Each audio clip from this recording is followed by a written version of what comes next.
血色披风已催动到极致了，还未能拉开距离。你我本无深仇大恨，不如暂且罢手，听老夫一言。 Highlights of Episode 173 of A Record of a Mortal's Journey to Immortality. Hanli battles a nascent soul cultivator, easily riding the wind chariot and thousand peaks. Picking up where we left off, the wind chariot, which had been stationary, suddenly flashed with white light and shot towards Hanli with a sharp, piercing roar. The sound was like a demonic siren, causing Hanli's expression to darken amidst the blood-red light. He coldly snorted, his body suddenly brightening, his speed increasing by a factor of 3, and his blood-red cloak humming softly. One after the other, the blood-red light and white light, separated by more than 10 miles, engaged in a chase across the grassland. Although the wind chariot was fast, Hanli's blood-red cloak was also extraordinary, and the two were locked in a stalemate for a time. Before long, the two beams of light swept across the edge of the grassland and disappeared into the depths. In just a short while, they had penetrated more than 100 miles into the Mulan grassland. While Hanli fully activated his cloak to fly away, he scanned his rear with his divine sense, slightly surprised. He had pushed the cloak's power to its limit, yet not only had he failed to shake off his opponent, the distance between them had actually narrowed considerably. No wonder even the mid-nascent soul cultivator surnamed Yun paled upon seeing this chariot pursuing him. This wind chariot was indeed a top-tier flying treasure. It seemed that without using lightning escape or blood shadow escape techniques, he would likely find it difficult to escape. However, since condensing his nascent soul, Hanli had never fought against a cultivator of the same level. Although he was quite confident in his own magical abilities and treasures, he wasn't certain of their actual strength. Nascent soul cultivators rarely sparred. Even during his years at the Fallen Cloud sect, the two elders had only discussed the Tao with him, never actually sparring. His spiritual exchange with the Marquis of Nalong in Tiantian City also made it difficult to gauge their true strength. The mage in the wind chariot was a suitable opponent to gauge his own cultivation level. Moreover, Hanli was quite interested in the mage's spiritual techniques and abilities. Ideally, he could repel or even kill his opponent even if he couldn't defeat them. Escaping with his wind and thunder wings wouldn't be difficult. However, this was the Mulan grassland, and a prolonged battle was unwise. A swift victory was necessary. In a flash, the crimson light on Hanli's body vanished, replaced by a dazzling azure glow. His escape light shifted, turning to face the pursuing white light. Dozens of azure sword lights shot out from his sleeves, forming layers of sword arrays before him, their aura imposing. Hanli dared not be careless in this first battle against a cultivator of the same level. Besides unleashing all 72 azure bamboo becloud swords, he also summoned a spirit beast pouch from his waist. 3 colored gold devouring insects surged forth in a cloud, swirling and descending with the chanting of incantations. After 2 spells were cast, the swarm flashed azure light, transforming into an ancient, crystalline 3-colored insect armor covering Hanli's body. Just then, the wind chariot, having pursued him for over 100 feet, suddenly slowed and stopped. The mage inside the carriage witnessed the insect armor taking shape. Hanli glanced at it expressionlessly, then seized the opportunity to retrieve 2 treasures, a flower basket in one hand and a small bell in the other. Without hesitation, he tossed the bell to the opposite side. With a flash of silver light, the bell swelled to several meters in size, its imposing aura pressing down. At the same time, the phantom of his flying sword split, multiplying into 3, transforming into over 200 streaks of azure sword light.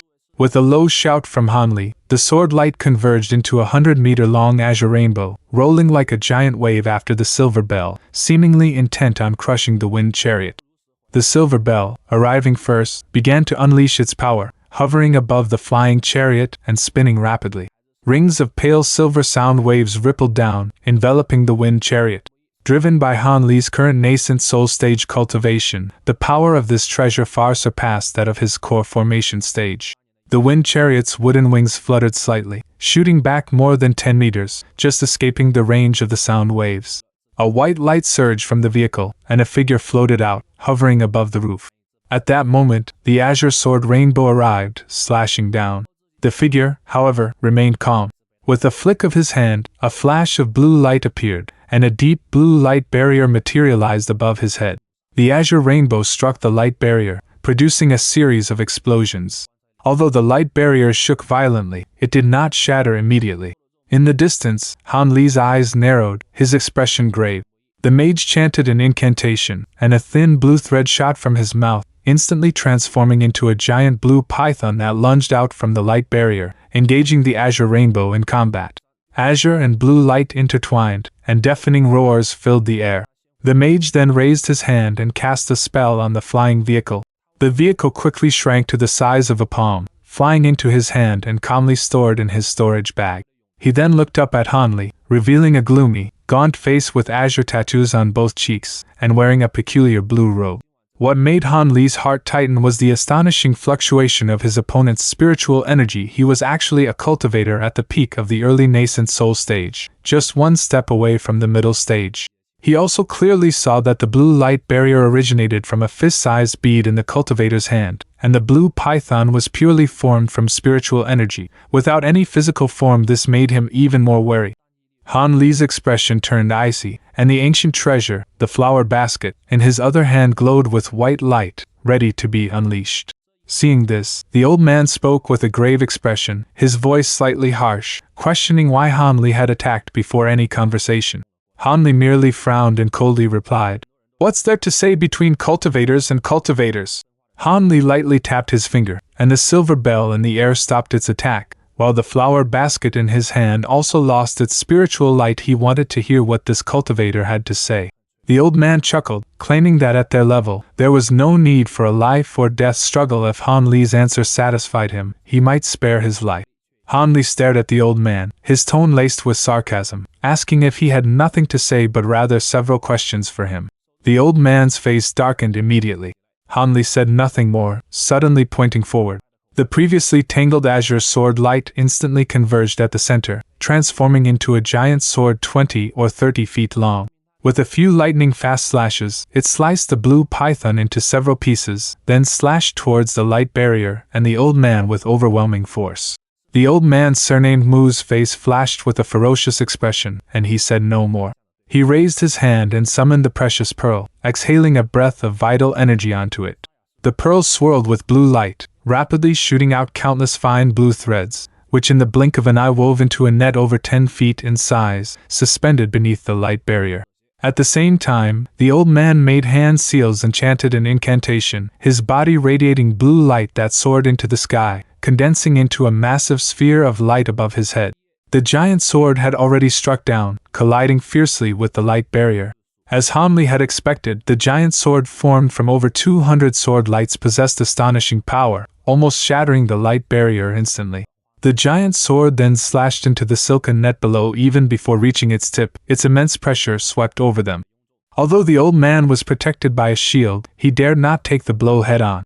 His face paled, and he was thrown back dozens of feet. He hurriedly summoned his precious pearl to protect himself, rebuilding the light barrier, before looking solemnly at the opposite side. What he saw made his expression change drastically. The insect armor opposite him had dispersed into a cloud of insects floating above Han Li's head, while Han Li held a small, translucent, azure ice flower in one hand, calmly looking at him. Their eyes met, and the old man's heart skipped a beat. He then stared intently at the ice flower, filled with astonishment and uncertainty. Under the sunlight, the ice flower was crystal clear and beautiful, but what concerned the old man more was the astonishing chill emanating from it. He had cultivated ice attributes spiritual arts for hundreds of years, and although this chill felt somewhat unfamiliar, he inexplicably felt a sense of awe, and his heart trembled with fear. He pursed his dry lips and asked in a deep voice if this was the object that had broken his previous spiritual technique, and what kind of treasure it was. Han Li chuckled lightly, saying that if the other party was willing to tell him about the spiritual technique, he could say a few words. The old man's expression gradually turned cold, and he retorted that a cultivator would be interested in a mage's spiritual technique. Han Li, however, saw the old man's apprehension towards the ice flower in his flickering eyes, and a cold smile flashed across his lips. He was too lazy to answer. Seeing this, the old man's anger flared. He snorted and slapped his storage bag. A flash of black light appeared, and a miniature mountain appeared in his hand. Before Han Li could examine it closely, the old man had already chanted an incantation and thrown the mountain into the air. The mountain swirled with black light, its size rapidly expanding, reaching tens of feet in the blink of an eye, and still growing. Han Li gasped, and without hesitation, he activated his azure greatsword, transforming it into a blue rainbow, and swiftly slashed at the top of the mountain. With a deafening roar, rubble flew, and light danced wildly. A gaping wound, 7 or 8 zhang long and 10 zhang deep, was cleaved into the mountaintop, but it hadn't cleaved the mountain itself. What alarmed him even more was that the gaping wound rapidly healed before his very eyes, more than half restored before the second sword strike could land. The mountain had now grown to over 100 zhang, towering majestically like a real mountain. Han Li's eyelids twitched, his face grim. If struck head-on by this mountain, no insect armor or protective shield could withstand it. He would be reduced to dust. The giant sword slashed several more times, but with little effect. The old man chuckled sinisterly and pointed a single finger. The mountain vanished in a flash, then suddenly reappeared above Han Li's head, pressing down heavily. Han Li was utterly shocked. He had no time to ponder how such a massive creature could possess teleportation abilities. A thunderous roar sounded behind him, and he vanished without a trace in a flash of silver light. Dozens of feet away, Han Li reappeared, this time with a cluster of silver-white wind and thunder wings on his back. Witnessing Han Li's instant disappearance, the old man was startled. His expression changed drastically, and he instantly retreated, widening the distance between himself and Han Li, appearing extremely cautious. His eyes, fixed on Han Li, were filled with shock. At this moment, the old man finally understood one thing: his opponent was no ordinary early-stage nascent soul cultivator. With such teleportation abilities, he had no chance of stopping him. His trip was likely to be fruitless. After all, with his cultivation level, he could only use such a massive Black Peak teleportation technique a few times. Each use of this technique would significantly deplete his mana. He dared not use it too often. Just as the old man surnamed Mu was greatly alarmed and secretly considered retreating, Han Li gazed at the black mountain peak, a hint of excitement appearing on his face. Such a unique and astonishing treasure was clearly not something the old man could have crafted. It was most likely some kind of amazing ancient treasure left behind by an ancient cultivator. Given the power of this treasure, Han Li believed that even a late-stage nascent soul cultivator would be utterly unable to escape unscathed from a direct hit from this mountain peak. If it could land a hit, it would almost be a decisive blow. If he could obtain this item, it would immediately compensate for the lack of power in his own attacks. Moreover, he also felt a renewed interest in the wind chariot in the old man's possession. Thinking this through, Han Li's gaze shifted to the old man, his expression gradually turning icy, a sharp killing intent appearing deep within his eyes. Although they hadn't fought much, he was confident that he already had a general understanding of the opponent's techniques. Perhaps it was just bad luck on his part. The old man's main cultivation technique and the spiritual arts he used were all ice attribute. However, this posed little threat to him, having absorbed the azure ice flame. The numerous ice shards that had attacked were easily neutralized by the ice flowers formed from the azure ice flame. This black mountain peak capable of teleportation was probably his most powerful treasure. But under the lightning escape of the wind and thunder wings, it was completely ineffective. It seemed that destroying him wasn't impossible. Having made up his mind, Han Li no longer hesitated. He flicked his hand holding the ice flower, and after a flash of blue light, the ice flower rapidly transformed and melted, turning into a ball of blue flame the size of an egg, floating uncertainly in his palm, exuding a strange aura. Han Li simultaneously pointed his other hand at the giant sword and silver bell in the air. A thunderous roar followed, and with a slight flap of his wings, his figure vanished instantly. When he reappeared a moment later, he was within 100 feet of the old man, his hands still holding blue flames. The giant sword and silver bell shone brightly, transforming into 2 beams of light, one silver and one azure, shooting towards the old man. The giant sword suddenly disintegrated mid-flight, transforming back into hundreds of azure sword energies, each about a foot long. These swords rained down, trapping the old man within their midst. The azure light flashed as the sword energies pierced fiercely towards the old man's protective aura. Meanwhile, the silver bell emitted wave after wave of silver sound, causing the aura to shake violently. This series of attacks surprised the old man, but he remained calm. Besides channeling a large amount of spiritual power into the orb above his head, thickening the light barrier around him, he swiftly formed a hand seal, causing blue spiritual light to flash across his body before shooting out. After a brief rotation, the spiritual light transformed into 4 small, exquisite, crystalline ice shields, each several feet in size, slowly rotating and protecting the old man within them. With these ice shields protecting him, the old man felt relieved. He immediately used his other hand to summon a black mountain in the distance, causing it to transform into a black rainbow and shoot back. Of course, he was also filled with fear of Han Li's teleportation. His eyes gleamed, and he constantly glanced left and right, afraid that Han Li would suddenly appear nearby and launch a sneak attack. Truly worthy of being a nascent soul stage mage, his combat experience is indeed rich. As the roar resounded again, Han Li appeared in a flash, about 10 feet to the side of the old man. With a flick of his wrist, countless dense strands of green silk shot out the extremely sharp, azure needles, talisman. At such a short distance, the old man surnamed Mu had no time to react. The countless green silk strands pierced through the blue light barrier and struck the 4 ice shields directly. A crackling sound like raindrops hitting leaves rang out. Upon striking the ice shields, the green silk strands emitted a burst of white light, instantly condensing into countless pure white, crystalline ice needles, which fell to the ground. Seeing this, the old man surnamed Mu was first surprised, then delighted. He laughed heartily, and then, opening his mouth, a beam of blue light shot out, directly towards Han Li, who was now within arm's reach. The result, of course, was that Han Li vanished again in a flash of silver light. But in that brief moment of delay, the colossal black peak flew back above the old man's head, a terrifying dark mass.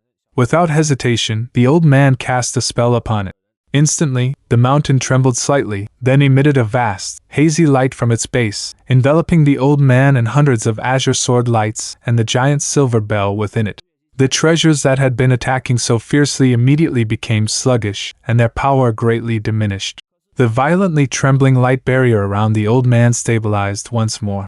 Seeing this, the old man felt greatly relieved. Then, with a flick of his hand, a flash of white light appeared, and the wind chariot he had previously stored away reappeared in his palm. With a gentle toss, the chariot lengthened in the wind, returning to its original size in a short time, and landed to the side. For some reason, ever since the ice flower in the other's hand transformed into a small ball of strange blue flame, the old man surnamed Mu had a vague sense of foreboding. When Han Li's wind and thunder wings appeared on his back, he finally realized the situation was hopeless and decided to retreat, ceasing his pursuit. Now, seeing the wind chariot successfully activated, the old man immediately transformed into a long rainbow, flashing a few times before breaking through the obstruction of the flying swords and directly heading towards the wind chariot. His speed was so fast that he arrived almost in the blink of an eye.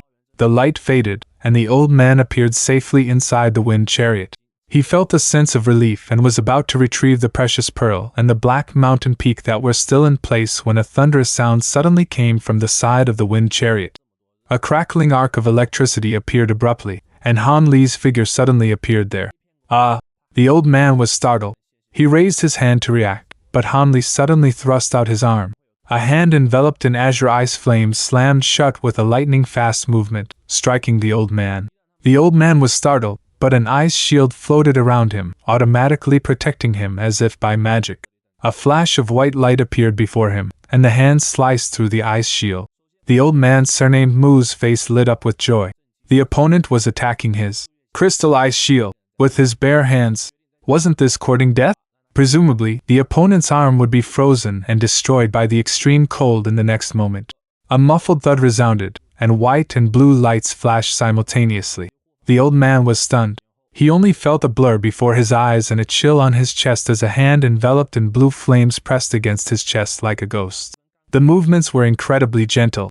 The old man was horrified. Before he could even cry out, a sizzle sound was heard, and eerie blue ice rapidly spread from where Han Li's 5 fingers had touched. With each breath, most of his body was covered in this strange ice, and he looked as if his entire body was about to